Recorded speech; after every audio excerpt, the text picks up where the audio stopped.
One thing, what's Song of Solomon done to you? Here it is. It's changed the tone of Jesus' voice when I hear him speak to me. It's changed the tone. Most of us, whether or not we understand it, most of us hear God mostly frustrated, mostly disappointed, mostly ashamed, mostly of when are you going to get this right, but I still love you, so come here and let me forgive you again. Don't go do it again. And most of us don't even understand the voice that we hear God. And Song of Solomon changed the tone of Jesus' voice when I hear him. And when you hear him speaking from the heart of a tender father and a passionate bridegroom, his discipline is because he loves you. And his disciplines and his corrections are not rejections, but they're actually the sign of his affection for you to draw you closer to him. That was good, Corey. That was really good. Appreciate that. Song of Solomon changed and caused me to see myself through his lens. It changed the way that I hear him and the way that I see myself through his lens. You know that there's a verse in Romans where it says that God calls forth the things that are not as though they are. Do you know God does that with you?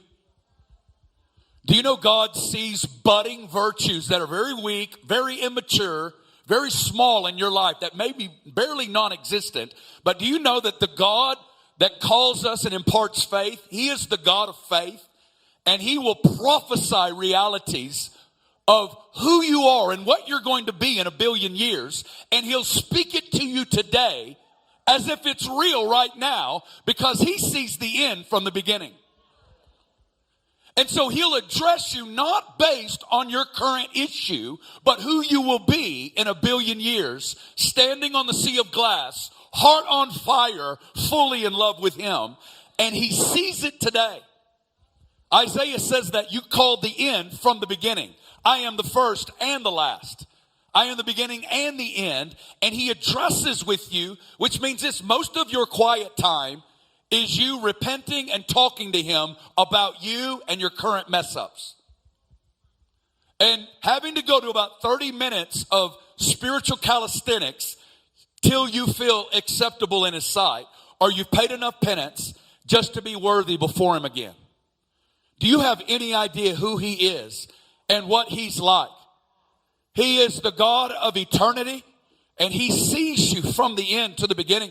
And friends, when you touch God's faith towards you, it causes you to get over yourself and get caught up in his story. It delivers you from your own internal condemnation, and it frees you into agreement with what he says over you. That's what Song of Solomon does.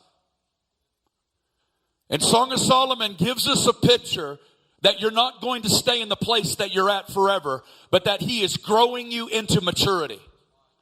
He is going to bring forth a mature, spotless, on-fire bride who is leaning on him and who has the seal of divine love resting on her heart.